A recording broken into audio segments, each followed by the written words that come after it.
Murray Walker, the commentator. It's the Monaco of the Midlands here at Birmingham, an anti-clockwise lap, 2.47 miles of very bumpy city streets. And there's Tim Harvey, Andy Rouse behind him, down the Belgrave middleway at 145 miles an hour, the mosque receding into the background. So we're in car with Andy Rouse in third position, challenging alongside Harvey through into second position. But Harvey's fighting back. He's got the nose of the Sierra ahead and he holds the second place. Andy Rouse still third. Ribby, Rouse, Bristow. There's Harvey. First at Thruxton, round the 180-degree, 50-mile an hour. Halford's corner, closing right up on us. Going through, is he? Is he? He's right up alongside. He's past us. Harvey goes into the lead, ahead of Rob Gravett. What a fantastic passing manoeuvre. Hi and welcome. This is such a special one for me. I first saw these cars, as you've seen, slamming through the streets of Birmingham in 1989. I'd never seen the British Touring Car Championship before, and I've not missed a season since. In the late 80s, the BTCC was a multi-class affair, and the top class was totally dominated by these Sierra Cosworth RS500s with about 560 or 70 horsepower thundering round. In 1990, which we're going to see in the background, it was a transition year, and this was the last that we saw of these cars. In 1991, it went to the sort of 2-litre 1 class. I think this is better because the rule set for who won on mixed class was a bit strange, but of course, we've never quite seen the like of these Sierras again. However, we still see a lot of Tim Harvey. Tim raced in the championship up to 2002. He won it in 1992. He's competed ever since in various forms of motorsport, and he has also co-commented and co-presented the British Touring Car Championship for so long now. Still is doing it. I assume we'll be doing it for this year. And you know, he's a bloody nice chap as well. Tim was reunited for a race at the Silverstone Classic in 2013 with his Labbat Sierra. That's the photo you can see now. I sort of apologise and don't apologise at the same time for this very long intro because it means so much to me, and I hope it's given you some good background and you've enjoyed the vintage footage. But it's definitely time to do the build now. I've bought a second car, so let's go. Okay then, let's get this car built. I'm just going to max out all the performance stuff while we're on the way. And I'll show you in detail any options I might have missed when I did the previous build, due to just total overexcitement.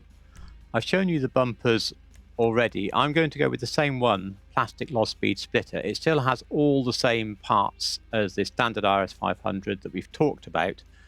I can't get, for example, the little race hook and stuff on there. Everything else is further away. For the rear bumpers, you know, I almost wanted to go resto mod because all the black parts are painted out on the Team Labbat's car. And the shape's pretty good, but I can't paint the parts out elsewhere and it's going to look weird. So stock rear bumper. Max the engine.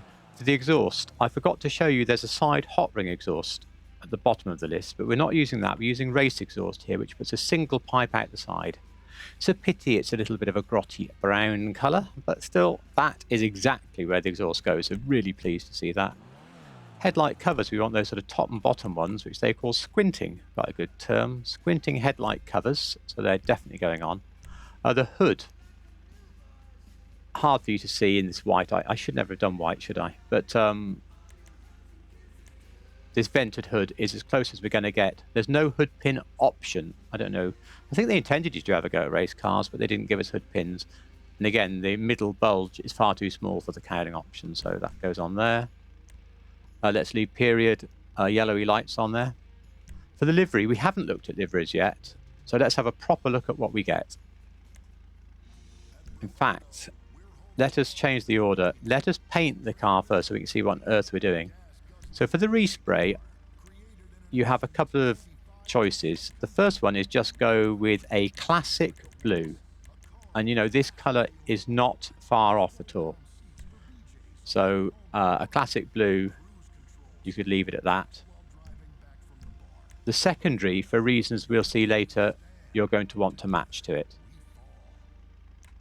You could also go for this crew blue, which you see I've got here. It's just a bit darker.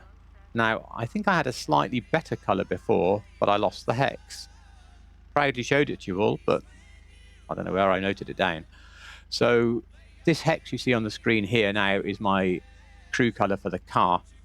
I say just a little bit darker than the normal blue is fine. The secondary colour is also going to be crew for reasons that you'll see later. And now we can go back and look at those liveries. So we've got a wide sort of stripe. I don't think you saw these on Sierras, I could be wrong. The double body stripe. LozSpeed detailing just puts a little white stripe down the side or a black strip down the side. Retro Rally. I bet you will be able to find a real car that this one went on. It looks quite realistic to me. I mean, I don't think it's the same as the Caliber car though, but that had a lot more white. Atomic Racing, lovely livery. I hope there's a real car. Team Zero looks a little bit BMW, but we might be able to find one. Here's what we want, the Pisswasser Touring. This is our Caliber livery. I'm so grateful to Rockstar. I really am. It's not perfect. It'd be lovely if it said Pisswasser or something down the headlights, but yeah, that's that. We also have this one with the green, the Chappelle Rally Team, and I really do hope that this one is also a real one. This has a look of a real one, doesn't it? Redwood. So for us, Pisswasser Touring. Moving on down to the mirrors. The car doesn't use stock mirrors. It uses some small black mirrors, which we can't have. But their touring mirrors here are the closest. No mud guards still. Again, I'm going to go with a yellow on black plate. Try and... Or would a white plate hide it away better on this car? What do we think? Or a blue plate even.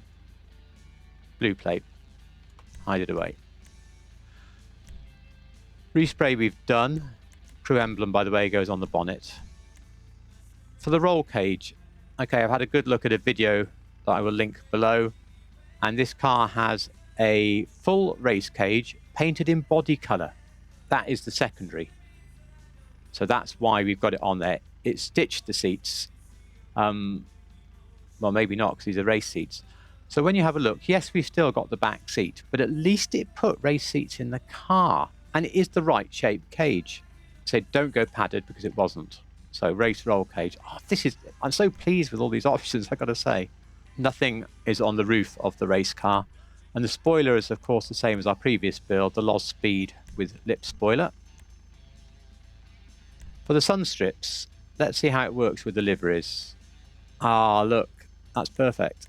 That is so perfect. Okay, primary sun strip. Secondary also works.